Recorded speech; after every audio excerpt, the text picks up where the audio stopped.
Welcome to the African History Network show right here on 910 AM, the Superstation, the Future Radio. I'm your host, Brother Michael Imhotep.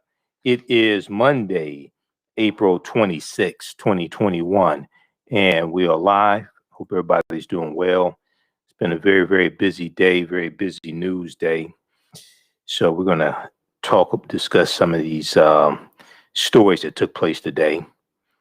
Well, we see in North Carolina, we saw there was a press conference today regarding the killing of Andrew Brown Jr.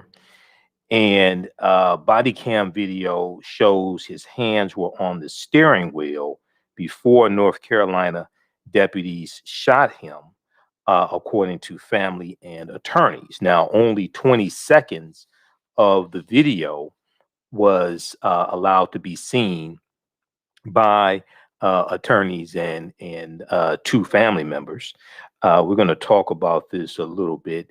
It's a strange case, and the attorneys and family were supposed to be able to see the body cam footage today, but the authorities are saying they want to redact the body cam footage and obscure the faces of law enforcement. So it's a very, very strange case that is taking place in North Carolina. Now, also today, we saw that Attorney General Merrick Garland has announced a patterns of practice investigation into the Louisville Police Department. And we know it was the Louisville, this is in Louisville, Kentucky. We know it was the Louisville, Kentucky Police Department that was involved in, that the officer was from, that Louisville Metro Police Department, that the officer was involved in, was from, who shot and killed Breonna Taylor. And this investigation into the Louisville, Kentucky Police Department comes after many people have been calling for this type of investigation to take place of this police department, and also after we saw that Attorney General Daniel Cameron did not bring charges against any of the officers in direct relationship to the killing of Breonna Taylor also. So we'll talk some about this. Attorney General Merrick Garland announced this today. Now, this is the second investigation into the patterns and practices of police departments in about a week. We know last week he announced one into the Minnesota Police Department also. And this is a change from the Trump administration, because the Trump administration basically took a hands-off approach to policing and investigations into police departments. All right. And we know this is one of the first things that Attorney General Jeff Sessions did when he became Attorney General. He said that the investigations into police departments he basically said they had a negative effect and tended to negatively impact the morale of police officers. Okay, so we have this investigation into the Louisville Police Department as well. And then the results of the 2020 census came out today. And new census numbers shift political power south to Republican strongholds. New census numbers shift political power south to Republican strongholds. And we see that you have some states that have lost congressional representation in the House of Representatives, like Michigan. Michigan has lost, Michigan will lose one congressional seat. We see that Texas has picked up 2 congressional seats. And so we'll talk about what this means as well. Okay. All right. Now, on the African History Network show, we focus on educating, empowering, and inspiring people of African descent throughout the diaspora and around the world, because right knowledge corrects wrong behavior. What you do for yourself, what you do to yourself, and what you allow other people to do to you and get away with is based upon what you think about yourself. What you think about yourself is based upon what you have been taught about yourself. What you've been taught about yourself is based upon everything you've read, heard, and seen about yourself. So when you control the radius of a man or woman's thoughts, you can control the circumference of his or her actions, because the mind can't do or teach what it doesn't know. We deal with a number of different topics here on the African History Network show. We deal with current events in history and politics, education, economic empowerment, entrepreneurship, relationships, love, sex, health issues, and much, much more. Sign up for our email newsletter. Text the word Kemet, Kemet, the 22828. To sign up for our email newsletter, text the word Kemet, Kemet, the 22828 to sign up for our email newsletter. Also visit our website, AfricanHistoryNetwork.com, AfricanHistoryNetwork.com, to sign up for our email newsletter there as well. The online course that I teach, Ancient Kemet, the Moors, and the Maafa, Understanding the Transatlantic Slave Trade, where they didn't teach you in school. We have a new section of the class starting up Saturday, May 1st, 2021, 12 noon to 3 p.m. Eastern, 12 noon to 2 p.m. Eastern Standard Time, 12 noon to 2 p.m. Eastern Standard Time. Saturday, May 1st, 12 noon to 2 p.m. Eastern Standard Time, Ancient Kemet, the Moors, and the Maafa, Understanding the Transatlantic Slave Trade, what they didn't teach you in school. So we deal with thousands of years of history. We deal with ancient Africa, the Nile Valley region of Africa, ancient Kemet, Ta-Nehisi, Nubia, Ethiopia, Abyssinia, and we deal with the 800-year occupation of Europe by the Africans known as the Moors, and what led up to the transatlantic slave trade taking place also, okay? And we deal with what the Moors took into Europe. They take the teachings from ancient Egypt, ancient Kemet, and the Nile Valley region of Africa into Europe, and these teachers are going to bring Europe out of the Dark Ages. Okay, so we just posted the link here. The class is regularly $130. It's on sale $80. We do the class live each Saturday. It's a 9-week, 18-hour online course. So we do it live each Saturday, 12 noon to about 2 p.m. Eastern Standard Time. All the sessions are recorded. You can go back and watch it over and over again. I do a PowerPoint presentation. We have video clips, book references, articles. It's about 50 articles that I reference. We do current events that tie into history as well. Like the lost city of Egypt that was just discovered, that dates back about 3,000 years ago. So it's a fantastic course. You can watch from around the world. We just posted the link. You can register for it. As soon as you register, you can watch the content of the class that just ended last week. Okay, so it's like 10 sessions there that you can watch. This new course that I'm doing, I'm going to revise some things, add some new information also. So it's going to be fantastic. All right, and also you can visit our website, AfricanHistoryNetwork.com, AfricanHistoryNetwork.com. We have the information there. All right, I want to jump into this first story here. This is, disturbing. Now, I don't deal with a lot of police shootings and police killings on the show. We deal with some. I post more content about it on our Facebook fan page, the African History Network, than we talk about here on the show. One, the show's an hour. Two, I have to do the show 6 days a week. I don't want to talk about police killings every day. Okay, it's a ton of information that I consume on a daily basis. I just deal with a fraction of it here. Okay, and since we deal with a number of different topics, I don't want to deal with police killings for an hour. I have enough content to do that, but I don't want to do that. But we're going to talk about this one here for a little bit. So we're going to go to clip one, Shakita. There was a press conference held today in North Carolina. The family of Andrew Brown Jr. Was shown 20 seconds of the body cam video of the shooting of Andrew Brown Jr. that took place last Wednesday. Okay.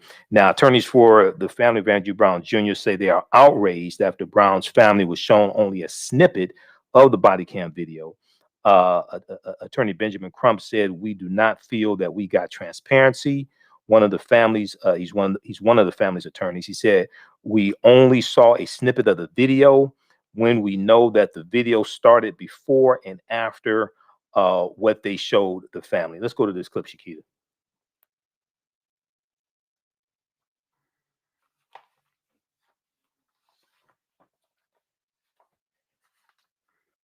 Okay, we'll get it queued up. Now, the family of Andrew Brown Jr. says police body cam video shows he was executed, by officers while, quote, trying to save his own life, end quote.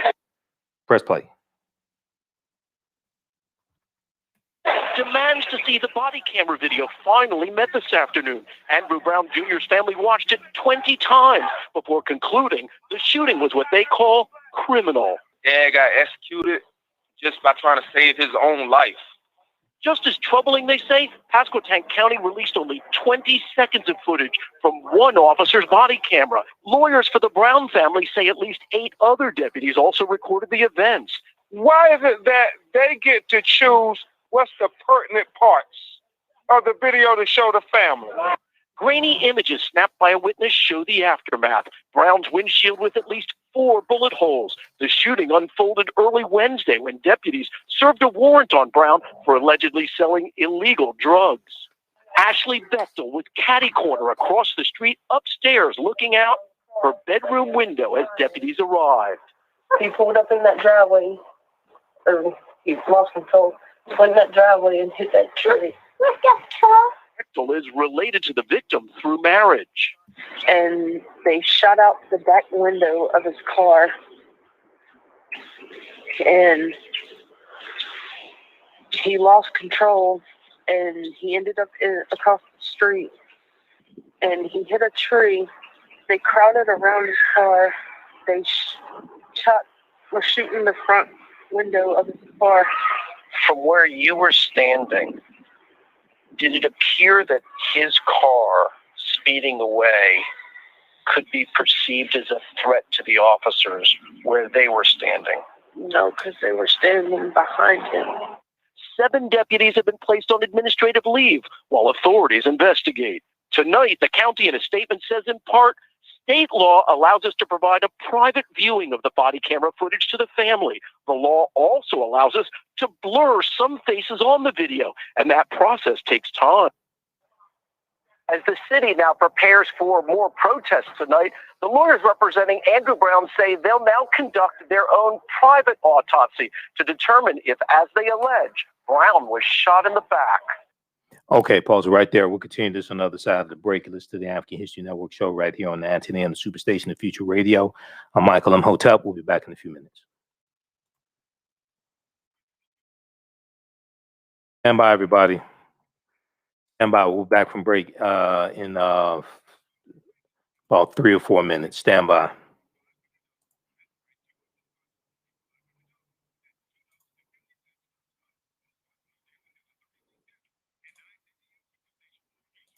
All right, how's everybody doing? Stand by.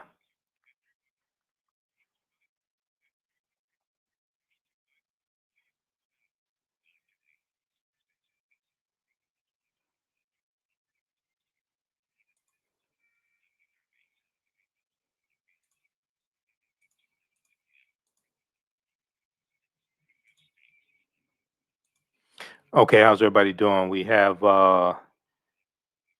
DJ Rihanna, Denise,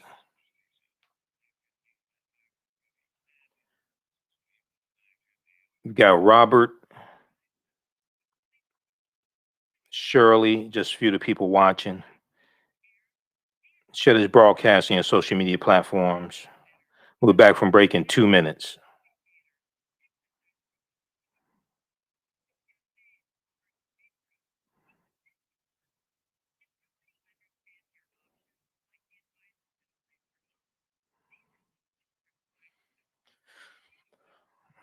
Okay, we've got Michael Johnson, Sharon. Okay, who still needs to register for the online course that I'm teaching starting Saturday, May 1st? Ancient Kemet, the Moors, and the Maafa. Understand the transatlantic slave trade, what they didn't teach you in school. We just posted the link here.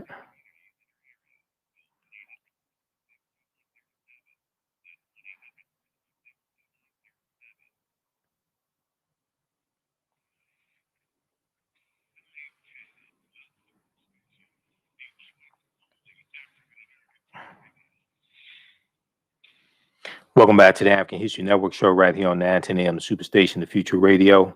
I'm your host, Brother Michael Imhotep. It is Monday, April 26th, 2021, and we are live. Calling numbers 313-778-7600. 313-778-7600 is the calling number if you have a question or comment. So right before the break, we were talking about the case out of North Carolina dealing with Andrew Brown Jr. He was shot and killed last Wednesday, and there was a press conference that took place today because the family and the family's attorneys are demanding to see the full body camera footage and the full dash cam footage, whatever the sheriff's department has. They want to see all of the footage. Okay, now we'll go to the phone lines here in just a minute. So loved ones of Andrew Brown Jr., 42 years old, expected to be shown the body cam video just before noon today, but the viewing was pushed back several hours because of red actions sought by the county attorney. Family attorneys said. Now, we're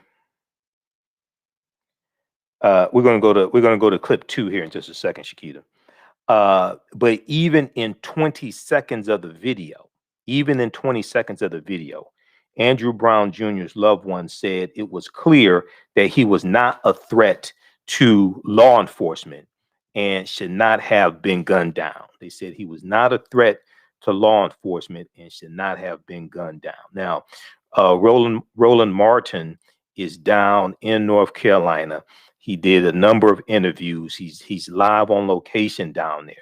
He's been doing an excellent job of covering this story. Okay, and he broadcasted on Roland Martin Unfiltered today, and had a lot of coverage of what's going on down there. He did interviews with Reverend William Barber III, who's in North Carolina. He had Benjamin Crump today on as well. I think he had Benjamin Crump on because he talked about he talked to some of the attorneys who were involved in this case as well. Okay, so be sure to check out Roland Martin Unfiltered on Facebook and YouTube. And you know, I'm a panelist on his show every Friday as well. Okay, so Khalil Farabee told reporters outside the county sheriff's office, he said, "My dad got executed just trying to save his own life. My dad got executed just trying to save his own life. It ain't right. It ain't right at all." Now, family attorney Chantel Cherry Lassiter said the video, and we're going to go to this. I'm going to turn on the screen share and flip over to this article from NBC News also. Family attorney Chantel Cherry Lassiter said the video showed Brown in his vehicle. And let me turn this on here just 1 second. She said the video showed Brown in his vehicle as it was blocked in the driveway in Elizabeth City by law enforcement, making an escape impossible. Okay, now the video has not been, at this point in time, the video has not been released to the public, not even the 20 seconds of the video. News outlets have not been able to corroborate what the family and attorneys are saying. Not saying that they are stating anything that's inaccurate, but just so you understand, none of the video has been released yet. Okay, so attorney Cherry Lassiter said Andrew had his hands on the steering wheel. He was not reaching for anything. He was not touching anything. Okay. She said he had his hands firmly on the steering wheel. They run up to his vehicle shooting. He still stood there, sat there in his vehicle with his hands on the steering wheel while being shot at.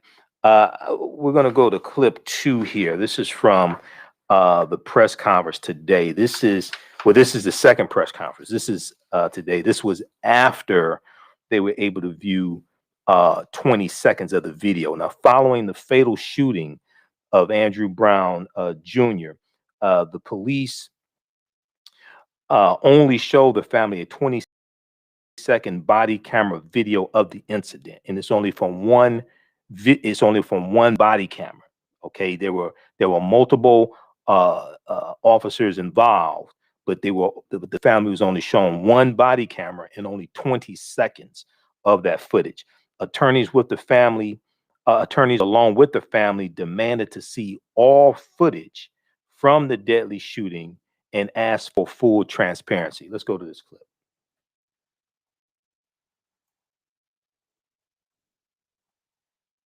Brown was in his driveway.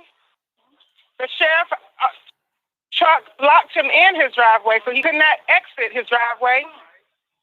Andrew had his hands on his steering wheel. He was not reaching for anything. He wasn't touching anything. He wasn't throwing anything around. He had his hands firmly on the steering wheel.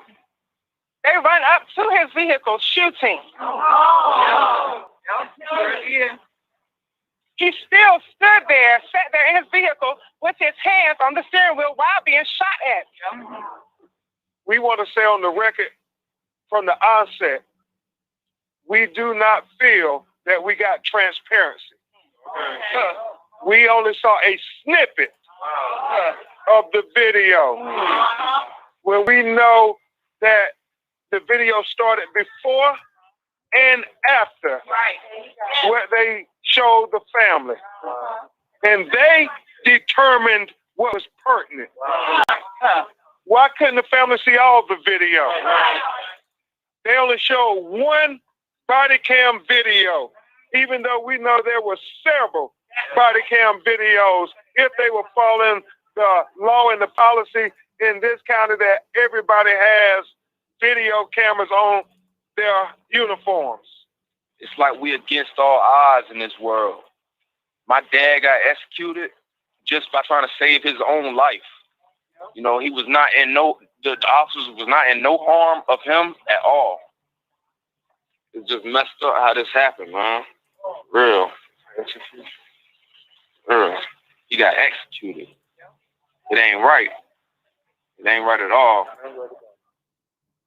Okay, so that was part of the second press conference that took place today after they were shown 20 seconds of the body camera footage, and they had to go through a lot just to get that. Okay, so a lot of legal analysts are saying what's going on down there is really crazy. They haven't really seen something like this before. So you're going to hear more about this. We know protests are going on tonight. Roland Martin is airing footage of protests that are taking place down in that area tonight as well. I want to go back to this article here quickly from NBC News, and then we'll go to the phone lines.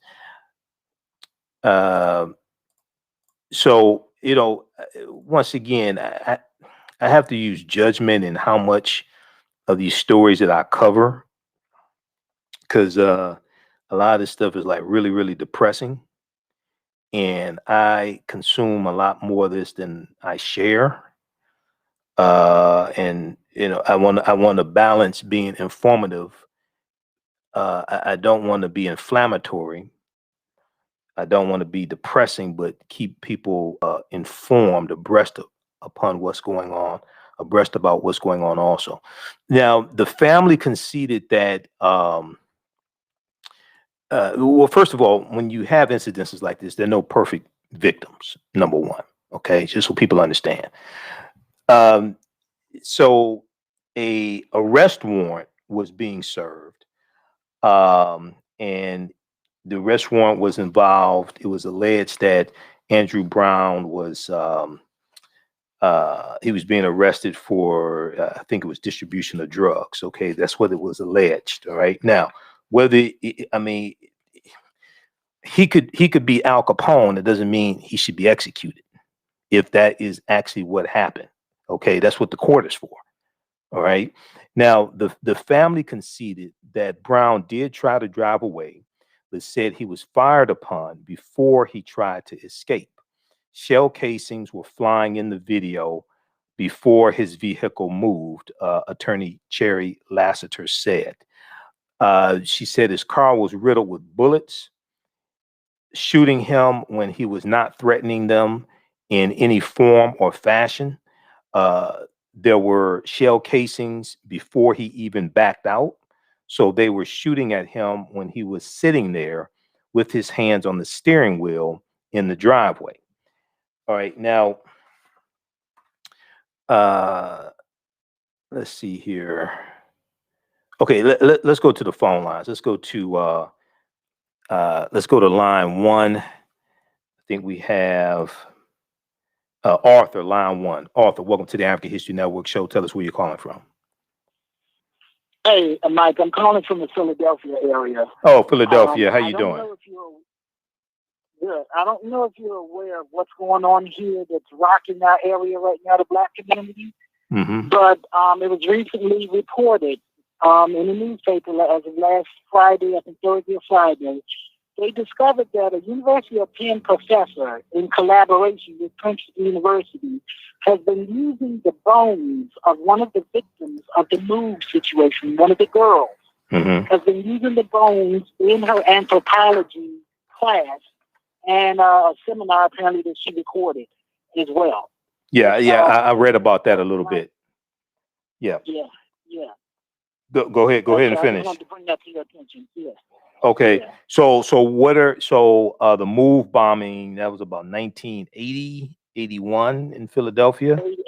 85. I'm sorry, 85 in Philadelphia, right? Mm-hmm. Okay. So what are the sentiments of people there, of African Americans there in the Philadelphia area? Well, everybody is upset naturally. There's supposed to be a big protest on Wednesday at the University of Penn. And the officials still have not officially contacted the family. The rights to and the mom and the mother and the father who were released from jail never even knew about this existing. And the question is, how did she acquire them? Apparently, she had some cahoots with whoever was working forensics or whatever back in that time. Now, in 2 weeks, we were going to be celebrating, or not celebrating, remembering the move bombing. The city of Philadelphia officially apologized last year. And so this year was supposed to be one of remembrance. And here we go with these shenanigans. Right. Okay. All right, Arthur. Keep me up to date on what's going on with that. Okay, we're here 6 nights a week, so give us a call back. Okay. Yes, sir. All right, man. Appreciate it. Thank you. All right. Thanks, you too. Okay. Yeah, I read about that story also as well out of Philadelphia. That's a crazy story. That reminds me of Henrietta Lacks and the cells that were extracted from Henrietta Lacks and actually used for research purposes and used involved in like the polio vaccine and all different types of things like that. Henrietta Lacks. So there's a history of African Americans being used for very scientific experiments, willingly and unwillingly.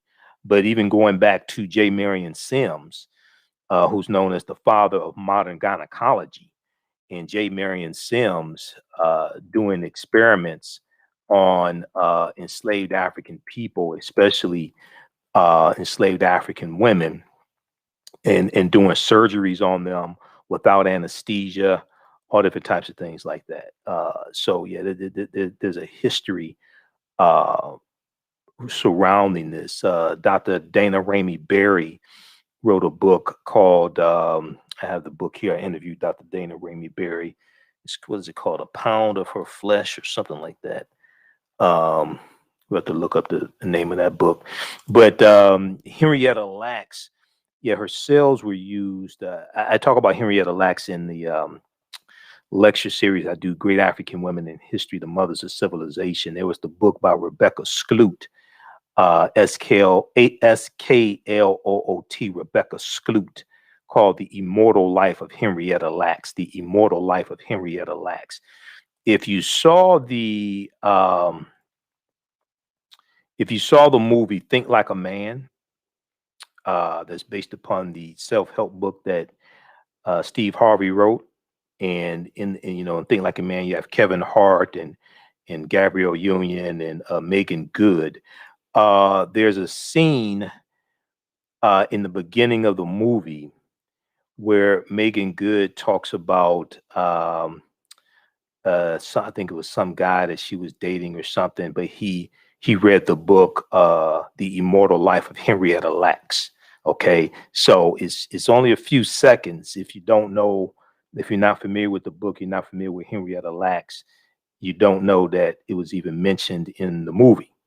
But they dropped that little piece of information in the movie. And then we know there was a movie, I think it was HBO, that Oprah Winfrey starred in as well, dealing with Henrietta Lacks.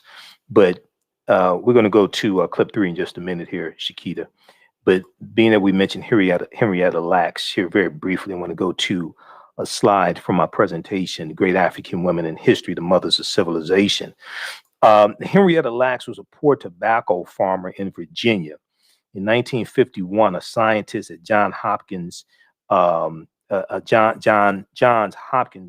Hospital took a sample of her tumor. Okay, she went in because she was not feeling well, and then tumors were discovered. They took a sample of her tumor and examined it, and they discovered that her cells never died. Her cells never died. They replicated themselves. And her cells were used to develop vaccines. Okay. Vaccines for polio were created using her cells. So now her cells were used for a number of different scientific breakthroughs, including scientific landmarks, including cloning, gene mapping, and in vitro fertilization, as well as vaccines for polio were developed using her cells. Okay. Her family for years did not know that her cells were being used for scientific experiments and things like this. Her family was never financially compensated for it as well. And also, her cells were even taken into outer space to see how her cells reacted to gravity or something like that. It's real, but it's a crazy story at the same time when you study Henrietta Lacks. Okay, and what happened there. All right. 313-778-7600 is the calling number. If you have a quick question or comment, 313-778-7600 is the calling number. If you have a quick question or comment. Now, going back to the story here out of North Carolina. So Andrew Brown Jr. was killed last Wednesday. Okay, so that would have been Wednesday, April 21st, as deputies sought to serve a warrant for his arrest on felony drug charges, authorities said. Okay, now this is not I'm just giving you the background information. This does not justify if an execution did take place, because we haven't seen the video, but if an execution did take place, this doesn't justify execution, but this is just explaining what happened. Now, a search warrant affidavit made public on Monday, April 26th, accused Andrew Brown Jr. of selling cocaine, crack, meth, and heroin. All right. So once again, we don't know if he was, but this is what the search warrant alleged. And let me flip over here. I want to go to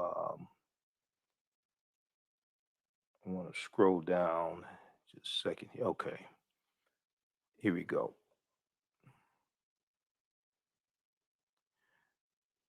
All right. I want to go back to the article here from NBC News for just a second.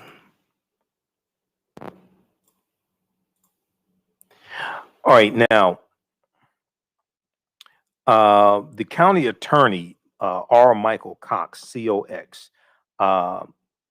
Pasquotank County Attorney, R. Michael Cox said in a statement earlier on Monday that state law, quote, allows us to blur some faces on the video, and that process takes time. Okay, state law. So different states, as we talked about on our Sunday show, and we're going to be re-airing our show from Sunday. Show from Sunday was deep because we dealt with how slavery evolved in the 13 colonies, and in 1619, when those 20 and odd Africans on the White Lion pirate ship come into Virginia. Codified slave laws don't exist in any of the 13 colonies, and we deal with how this system evolves, and we dealt with chapter 2 of Before the Mayflower by Lerone Bennett Jr. So Sunday's class was a deep history lesson. But what this is, so you, as I've said before, you have 50 individual state governments, okay, that operate under one U.S. Constitution. Different states have different laws, and states' rights are given to the states based upon the 10th Amendment of the U.S. Constitution. So, County Attorney R. Michael Cox said in a statement that state law allows us to blur some faces on the video, and that process takes time. Now, the family complained that they were shown 20 seconds of body cam video from just one of at least 8 responding deputies, okay? From one of at least 8 responding deputies. No dash cam video was shown, they said, okay? Now, County Attorney R. Michael Cox could not be immediately reached for comment late Monday afternoon. Andrew Brown Jr. was killed Wednesday, April 21st, as deputies sought to serve a warrant for his arrest on felony drug charges. The circumstances of his death remain unclear. 7 deputies have been put on administrative leave. 3 deputies have resigned. So it's a total of 10 deputies, okay, that they're talking about right here. 7 deputies have been put on administrative leave. 3 deputies have resigned. It's possible one of those 3 retired, okay? But this is what you're dealing with here. A spokesperson for the sheriff's office said their resignations were unrelated to the shooting, okay? But 7 of the deputies that are put on administrative leave were involved in the shooting. Now, the shooting occurred in a residential neighborhood in Elizabeth City in North Carolina, which is about 35 miles south of Norfolk, Virginia.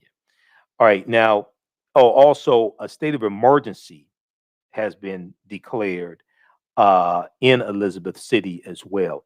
Earlier Monday, before the 20 seconds of video footage was released. Now, this is like really strange. This is, people can say what they want to about Ben Crump. He's doing a whole lot more to hold police officers accountable than these Negroes that sit up and criticize him. Okay, and what I find interesting is, like, if you don't like Ben Crump handling these cases, then what are you doing to stop police from killing us so he doesn't have to handle these cases? I just find it very interesting, but whatever. A state in Elizabeth City, before any video footage was released, I want people to understand this. This is how bad the video actually is. Before any of the video was released, they already declared a state of emergency in the city of Elizabeth City. Well, what's the emergency?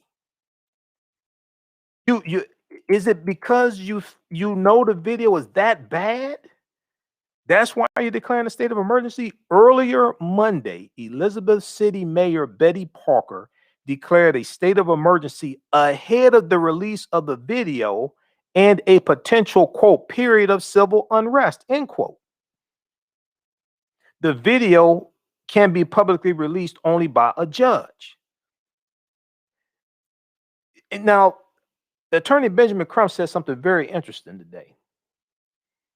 He said if the video was showing Andrew Brown doing something wrong, they would have already released the video. If the video showed Andrew Brown doing something wrong, that exonerated the police, that justified the police killing him, they would have already released the video.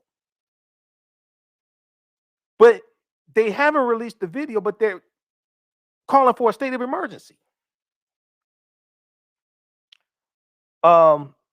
So one of the things that people are talking about, see, these county prosecutors, this is an elected position. So a lot of people are saying, wait a second, next election, this county prosecutor needs to be voted out of office. We don't have to tolerate this stuff. These people are elected. They were elected into office. Their asses can be voted out of office.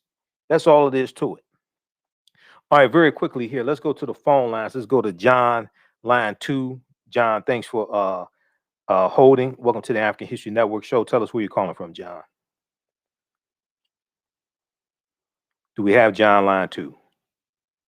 Yeah. Okay. Yeah. Go ahead. I'm calling from Detroit on the east side. Okay. I hope you exactly right. The video got to be bad and downright rotten. That's what they doing, trying to hold the video. And the people's been elected there, so that's where they can fight like hell to get the result and get the people's justice down there, so forth. I'm glad you said they was elected, and so that's good news. You spoke about a lot of the medicine and stuff like when you come down south. I don't know if you're familiar with that so-called red oak. The Southern people, the African American people, used to make medicine out of it, and it was genuine, great medicine for stomach and kidneys and everything. And he called the red oak. It come out of a red oak tree. They boil it and get all kinds of nutrients out of it. It's antioxidant, fight all kinds of infections. So I just wonder when you meet with the red oak in the South that African Americans used to use for addiction and so forth. I've heard of red oak. I don't think I've used it before, man. My parents are from the South, so it's no telling, but I've heard of red oak. Have you used it before? Well, no, I know some people used to talk about it from the South. That's why I wonder if you heard about it and so forth. Oh, okay. And, they said it was genuine medicine that the people use for stomach ache, stomach problems, and kidney problems, and prostate problems. And right. So I just wonder when you been with it all for. No, I've heard of it, but a lot of the expertise dealing with herbs, those were skills that we brought with us from Africa, and we brought them here to this country. Yeah, that's right.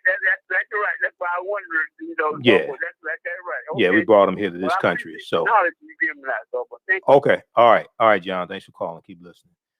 Okay. All right. Let's shift gears here. And also Bakari Sellers attorney Bakari Sellers was at the press conference today. He's one of the attorneys for the family as well. So you'll hear more about this story. This is a crazy story out of North Carolina.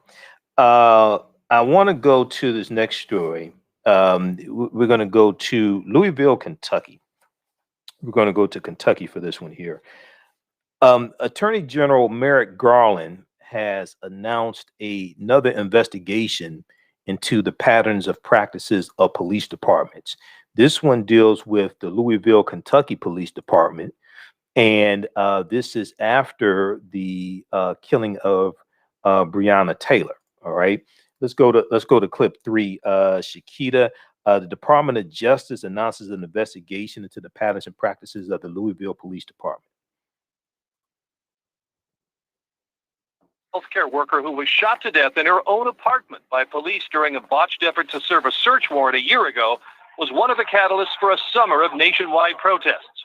Now the Justice Department says it will investigate the Louisville Police Department to see if there's a pattern or practice of violating civil rights. Promoting public trust between communities and law enforcement is essential to making both communities and policing safer. The investigation will look at whether Louisville police have a pattern of using unreasonable force, including against peaceful protesters, of engaging in racial discrimination in traffic stops, or of illegally searching private homes.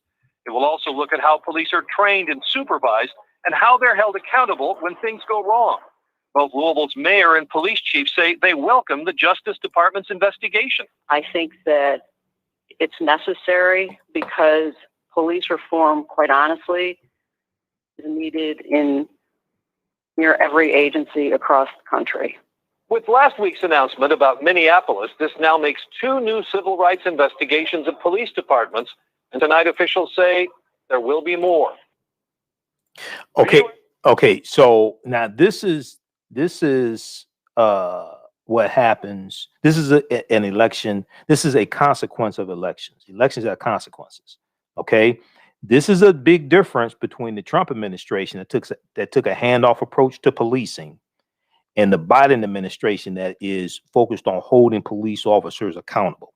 This is the second investigation within a week or so into the patterns of practices of police departments. First, it was the Minneapolis Police Department.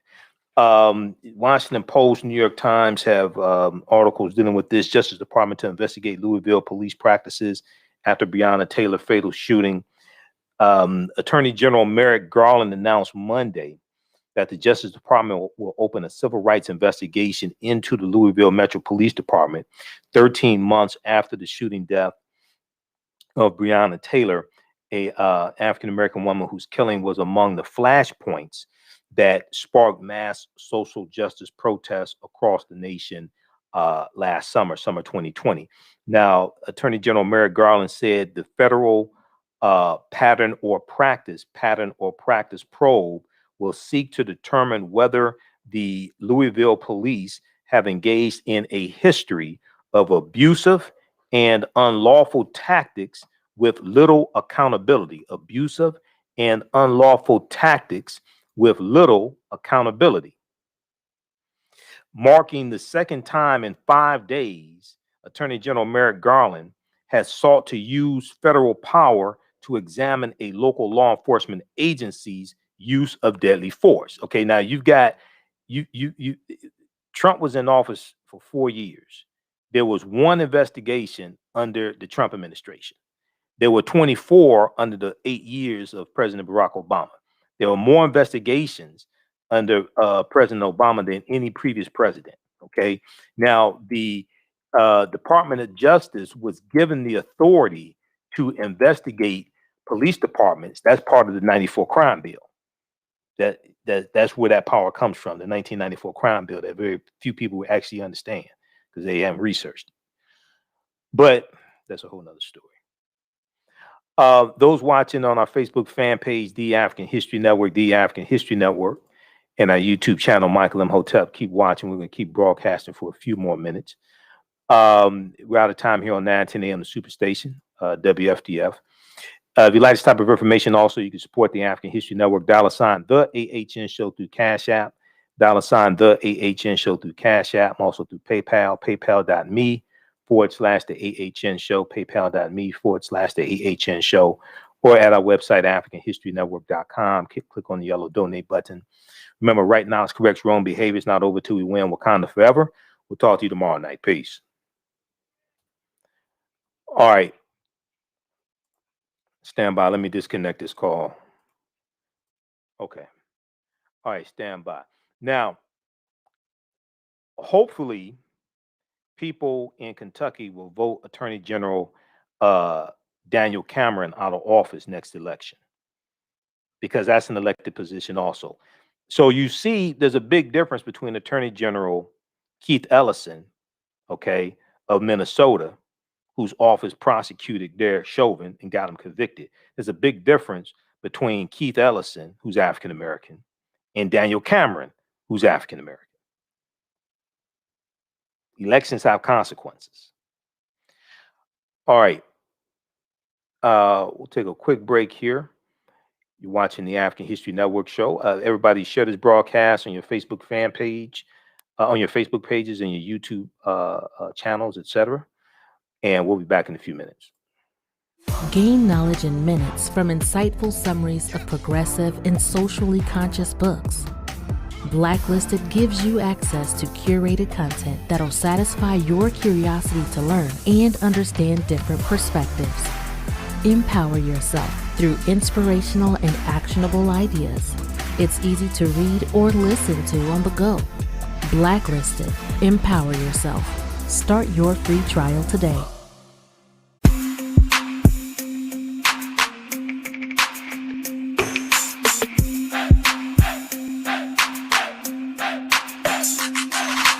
Are you getting ready for fall or winter? We have the solution for all seasonal clothing needs. Kemeticwear.com is the go-to online source for Kemetic African fashion and lifestyle products with a contemporary twist.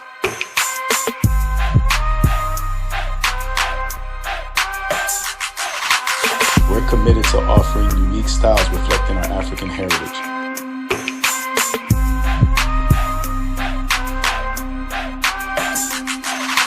Kemeticwear.com is inspired by KemeticScribes.com to influence our people in learning and showing pride. Please visit our website at Kemeticwear.com.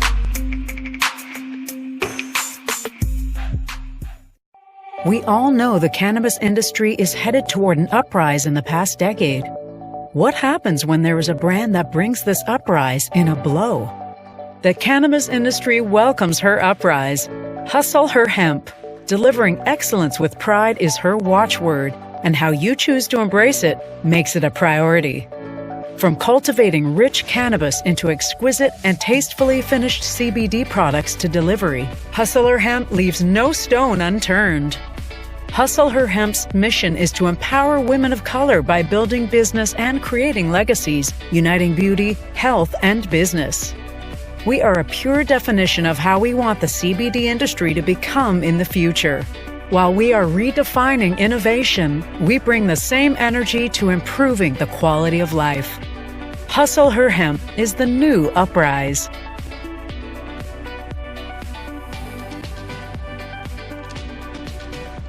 Hi, I'm Joel Wilson, President and CEO of JCW Computer Consulting LLC, a technology implementation firm with over 20 years of satisfying customers.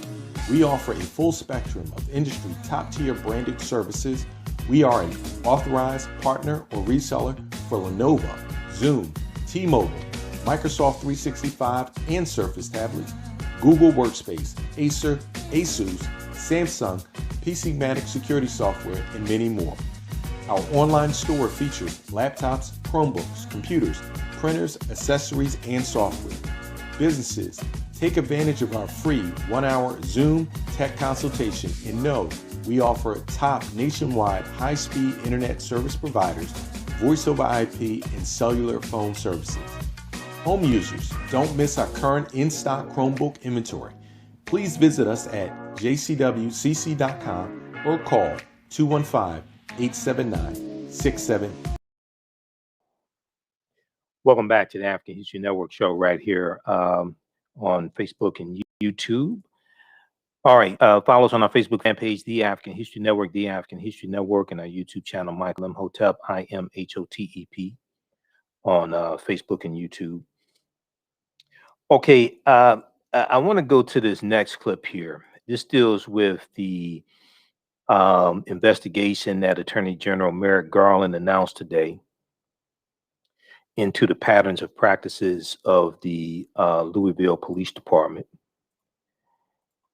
And this is something that's very important. Now, under the Trump administration, see, once again, what Trump did was he reversed a lot of the reforms that the Obama administration and a lot of the policies the Obama administration put in place, dealing with policing and criminal justice, et cetera. Just like it was the Trump Justice Department, starting with Jeff Sessions, that backed off of under Attorney General Eric Holder in 2013, the Smart on Crime initiative, the Department of Justice backed off of charging the longest, harshest sentences for low-level nonviolent drug offenders. The Jeff Sessions Department of Justice, they reversed that because, see, Jeff Sessions was against criminal justice reform. Okay, you have to go research Senator Jeff Sessions out of Alabama. He was a hardliner. He was against criminal justice reform. So it was hell with him as Attorney General. It was hell as with a criminal like William Barr as Attorney General as well. But under the 4 years of Donald Trump, there were only 4 investigations into the patterns and practices of police departments. There have been 2 announced in 5 days with Attorney General Merrick Garland under the Joe Biden administration. So you do the math. 1 in 4 years with Trump, 2 announced in 5 days with Joe Biden and Attorney General Merrick Garland. All right, now I want to go to this clip here. Now this is Pete Williams for NBC News and MSNBC dealing with the Department of Justice Louisville policing investigation and explaining what happens when there's a change in administration. What happens when there's a change in administration? Let's go to this clip. He, of course, announcing a pattern and practices investigation into the Louisville. He, of course, announcing a pattern and practices investigation into the Louisville Police Department just a short time after they did a similar move in the Minneapolis Police Department. What were your takeaways here, and what are we going to see happen next? Well, takeaways are, number one, I mean, this is what happens when there's a change in administrations and an entirely different philosophy of the utility of these pattern or practice investigations. The Trump administration under Jeff Sessions and William Barr both thought that they did more harm than good and were disruptive to the police. Clearly, under this president, they've gone back to the practice that's been used by members of both parties in the past, that these ultimately do more good than harm and are good not only for the police department, but also for the community. Now, a different set of things they're going to look at than in Minneapolis. There are some overlaps. They say they'll look at whether there's unreasonable force. That's the same as in Minneapolis, including in protests, same thing there.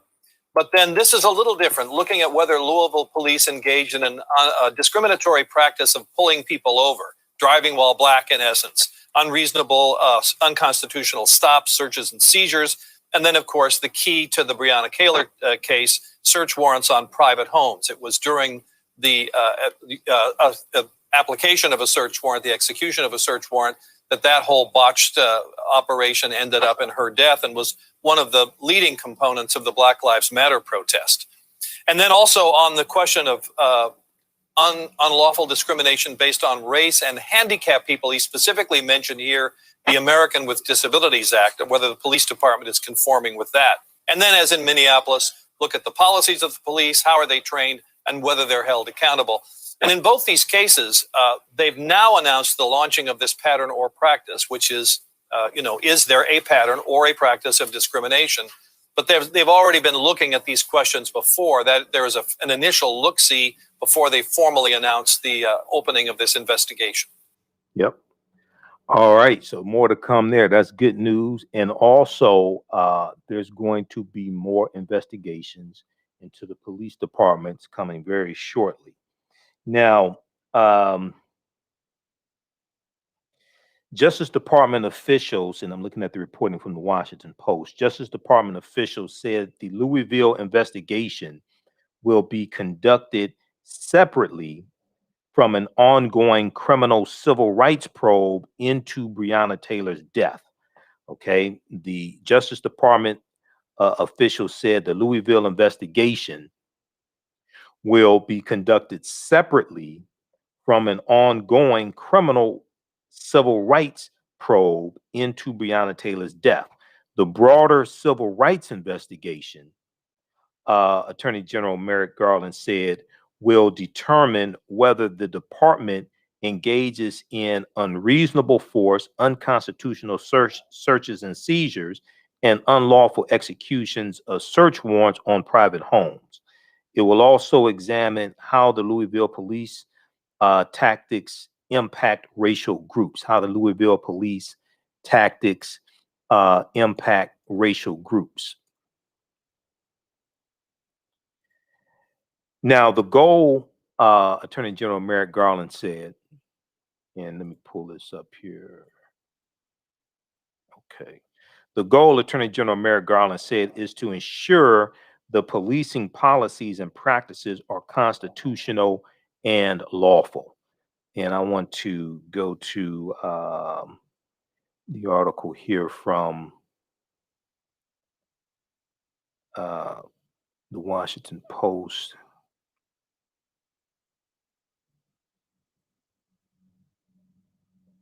Okay, where are we here?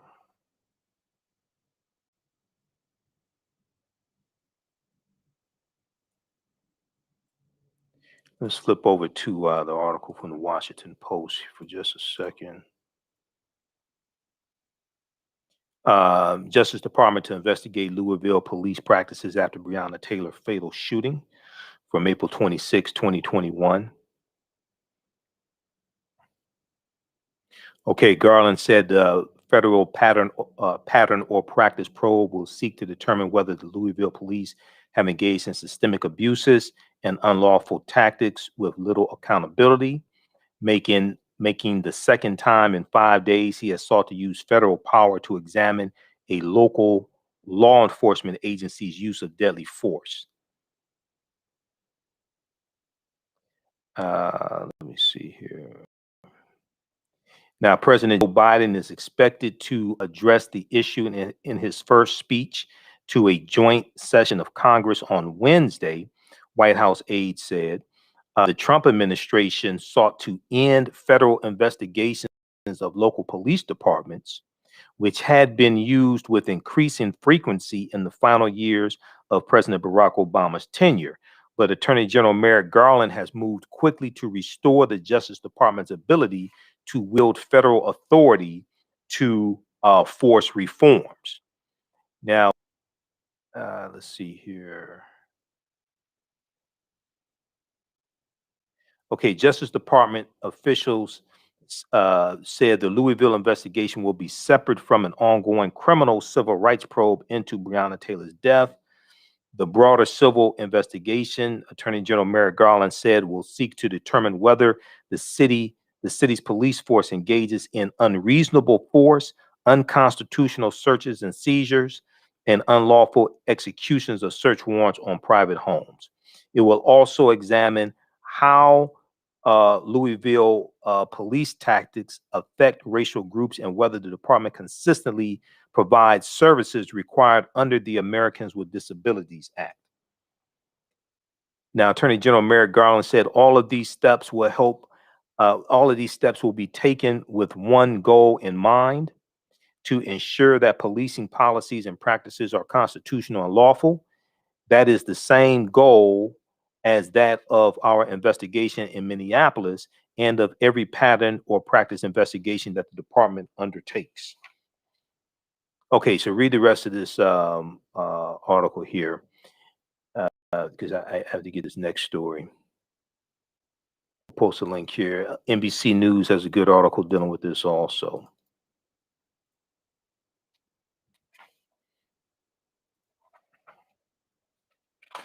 All right. Okay, lastly, I want to get to the story here dealing with the census results, okay? Because this is extremely important also. And there was a now you've heard me talk about the importance of the census before and how this ties into congressional representation in the House of Representatives, and then also how this ties into the Electoral College as well.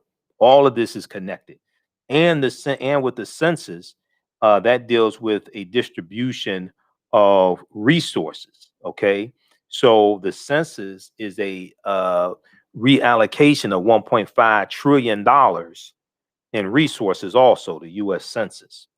So we got information today regarding this. I want to pull up this article here from NBC News. Let's see here. Can we go to this one? All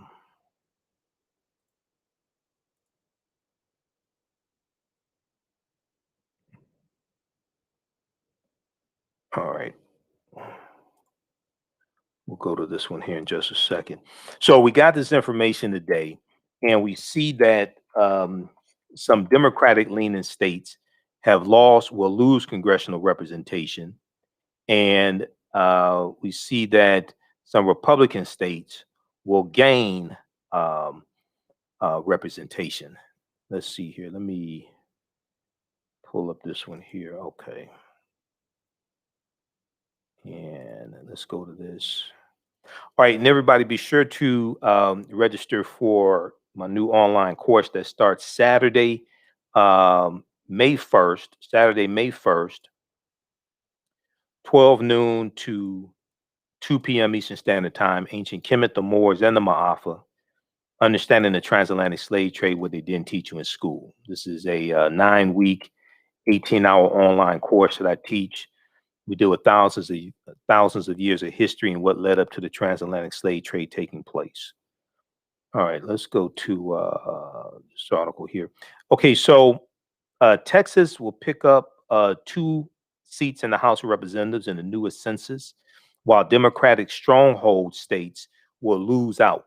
Now, when we look at New York, for instance, the state of New York, if the state of New York had counted just 89 more people. This is how serious this is. It's the state of New York had counted just 89 more people, then they would not lose a seat in the House of Representatives. Okay.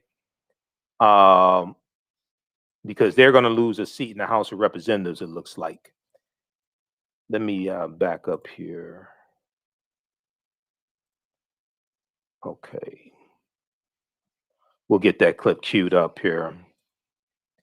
All right, let's look at this article here from NBC News.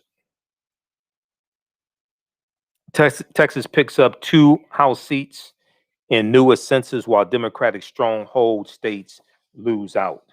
Okay, so the Census Bureau on Monday released state population totals that determine each state's number of House of Representative seats,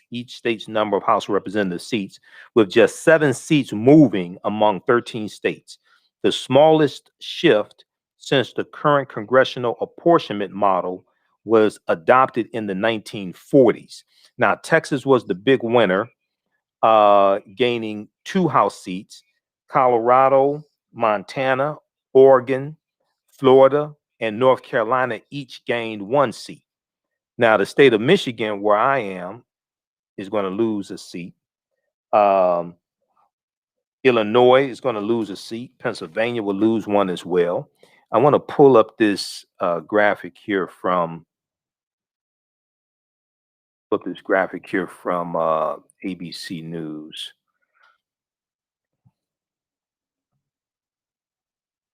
Just a second here.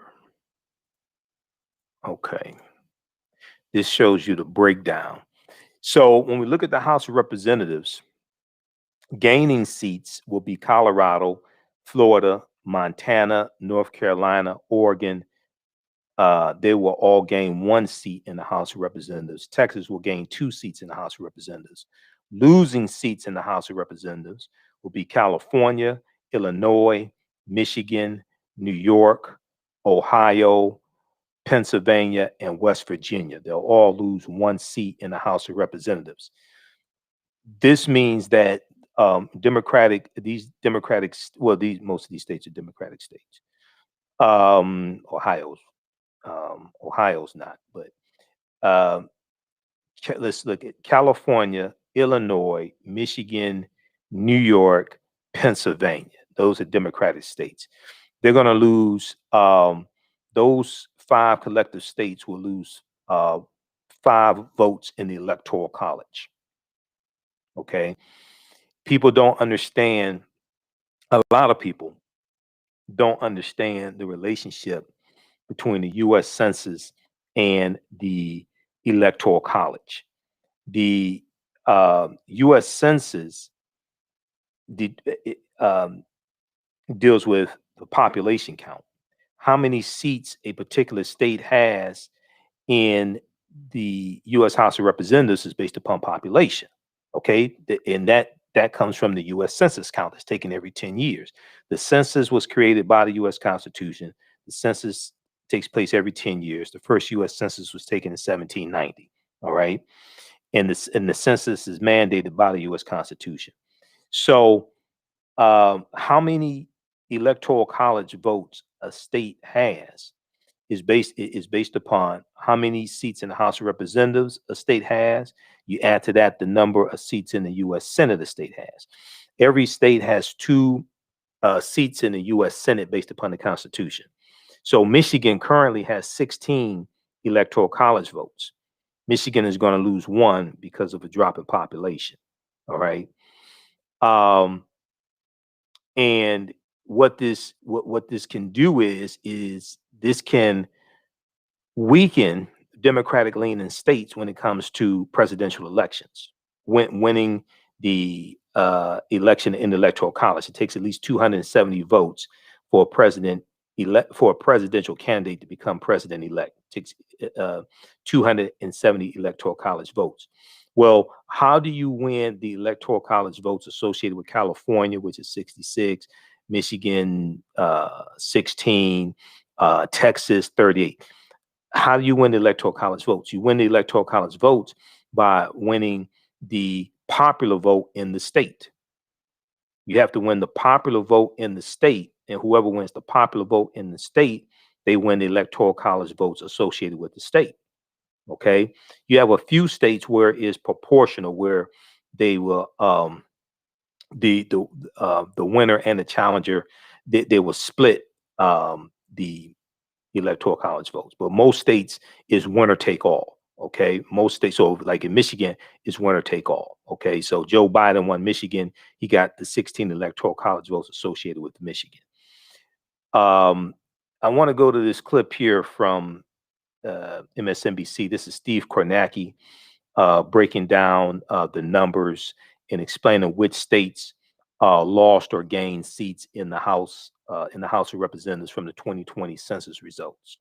Bureau released the first set of results from its 2020 count. Now, these new figures will essentially be used to determine how many congressional seats each state gets, as well as its share of electoral college votes. Very important in our electoral process. Here to break down the results is NBC News national political correspondent Steve Kornacki at the big board. Steve, some significant changes here. What are you seeing initially?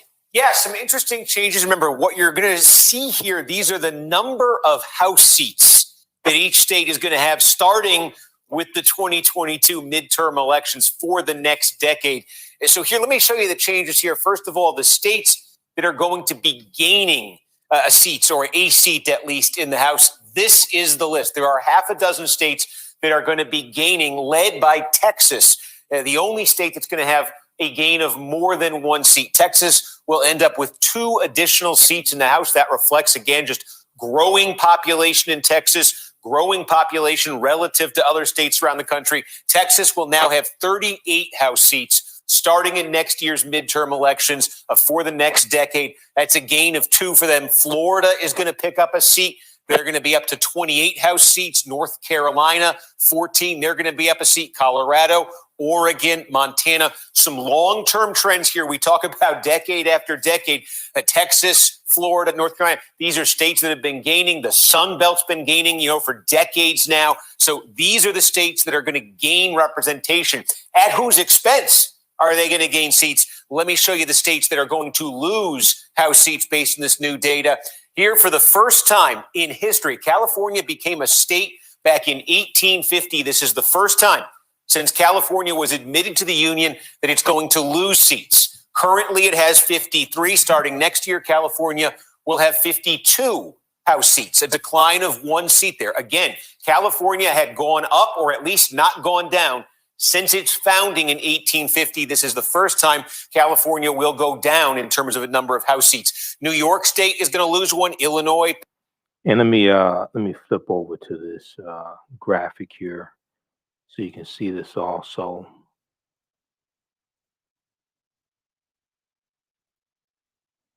So first time since 1850 that California will lose a House seat. Wow, that is historic. And we know California became so April 25th, I think it was the beginning of it was the anniversary of the beginning of the Mexican-American War. I was going to talk about that here on the show, but we dealt with something else and ran out of time. And let me see, was it the April 20? Let me see here. It was April 25th, yeah. April 25th, US Mexico war begins. And we know that it was the Treaty of Guadalupe Hidalgo of 1848 that that's how the US got California. California, Arizona, New Mexico, Colorado, Utah, and Nevada, that was all Mexican territory, and that became part of the U.S. because of the Treaty of Guadalupe Hidalgo. Okay, so and that was a result of the Treaty of Guadalupe Hidalgo is what ended the Mexican-American War. That's how the U.S. got California and all that other territory because of that war. Well, April 25th was the anniversary of the beginning of the Mexican-American War. All right, so if we look at this quickly here, so we see California is going to have, let me see here, 2020 census apportionment, losing seats. California has 52. I thought California had 66. Let me see. 38 is Texas. 66. Well, anyway. Okay, California will have 52. Illinois 17, Michigan 13, West Virginia. Now, Michigan had 16 at one point. Electoral college votes. Ohio 15, Pennsylvania will have 17, Illinois 17.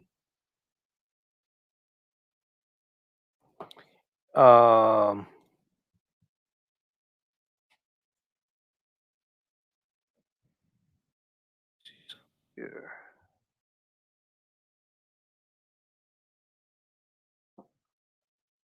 Yeah, Michigan had 16 electoral college votes in the November 3rd, 2020 election. Oh, I'm not sure what Kornacki's talking about, but anyway, let's go back because I'm looking at the results from the Washington Post from the 2016 presidential election, 16 electoral college votes, and the 2020 presidential election, 16. Okay. But let's go back to this clip here.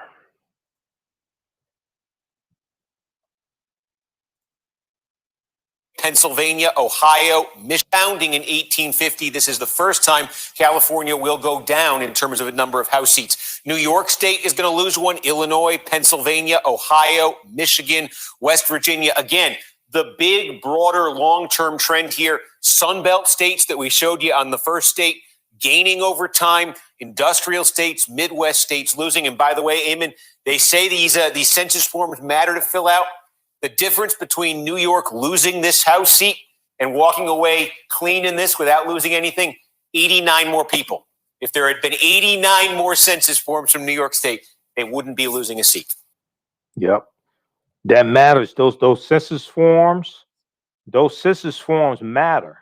That's going to cost New York a seat in the House of Representatives. It's going to cost them a vote in the Electoral College vote.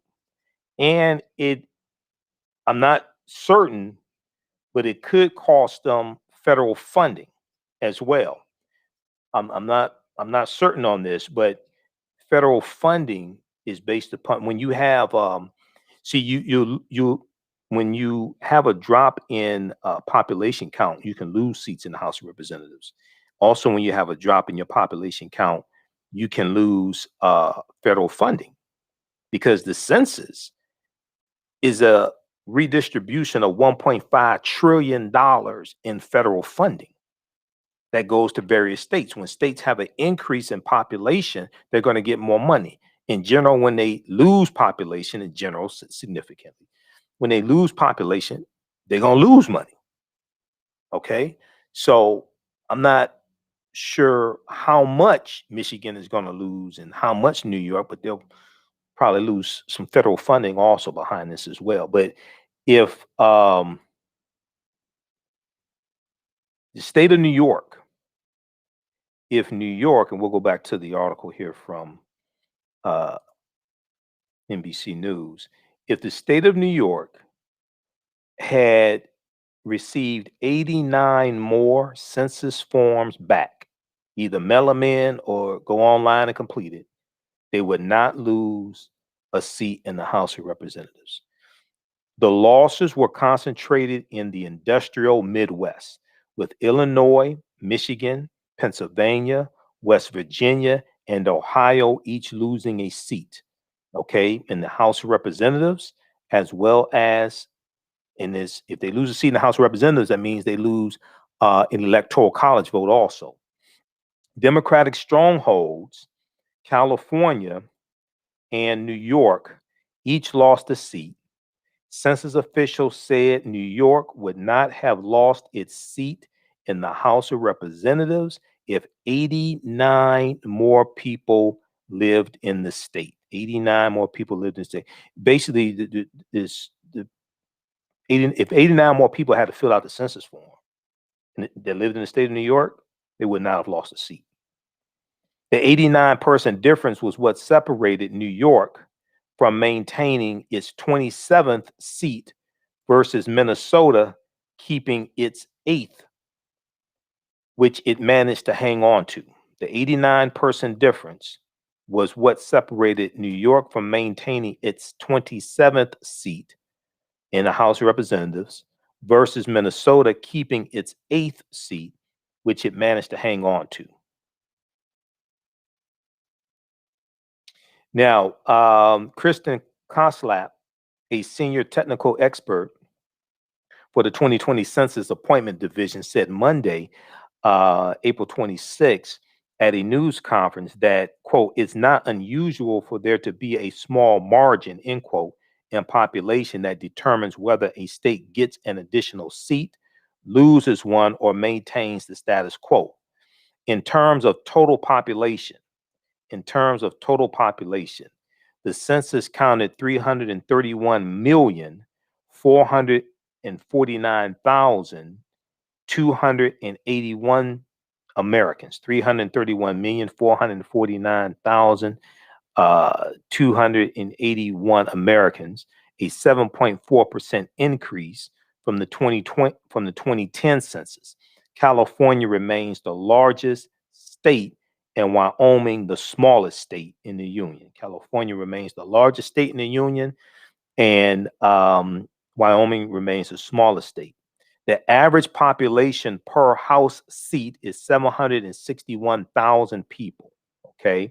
An increase of more than 50,000 per district for the average of 710,000 in 2010. So the average person in the House of Representatives, their district consists of 710,000 people on average in the 2010 census. In the 2020 census, on average, 761,000 people that they represent. When it says New York, the 89, if New York would not have lost its seat if 89 more people lived in the state. So that's based upon the census forms they got back. Okay. I misstated it a minute ago when I said if 89 more people had sent back the census form. It doesn't have to be 89 more people, because you have people that live in multiple dwellings. They may live in a house that has 5 people, 6 people, 3 people. Okay.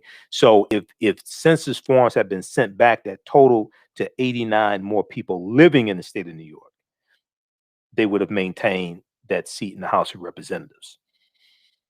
This is how crucial this is. All right.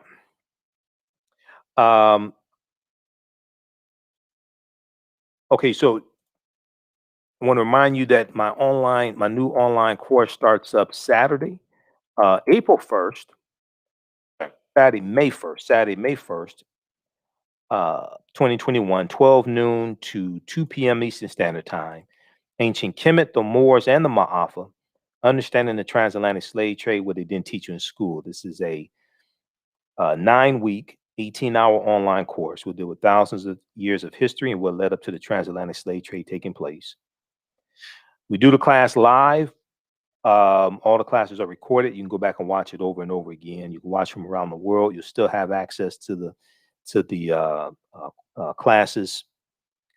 Even after the class is over with, you can go back and watch it. As soon as you register, you can watch the course that just ended last week. So there are 10 sessions there and some bonus content also. I do a PowerPoint presentation. We have book references, articles, video clips, all types of information. So I posted the link here, but also if you go to our website, AfricanHistoryNetwork.com, AfricanHistoryNetwork.com. Class starts May 1st, 2021, 12 noon to 2 p.m. Eastern Standard Time. You go to our website, you scroll down, you'll see information for the show, well, 6 nights a week. And then information here for the online class. We have the flyer here also. Click right here to register. Class is regularly $130. It's on sale $80. You can start watching content as soon as you register. Click right here to enroll. And then you'll be ready for class on Saturday, May 1st, 12 noon to 2 p.m. Eastern Standard Time. All right. Also, if you'd like this type of information, you can support the African History Network, $ the AHN Show through Cash App, $ the AHN Show through Cash App, or through PayPal, paypal.me/the AHN Show. And African American business owners, email us at ahnshow@africanhistorynetwork.com, ahnshow@africanhistorynetwork.com, and we'll let you know how you can advertise with the African History Network. Remember, we focus on educating, empowering, and inspiring people of African descent throughout the diaspora and around the world, because right now, it corrects wrong behavior. It's not over till we win. Wakanda forever. We'll talk to you tomorrow night. Peace. Thanks for tuning in.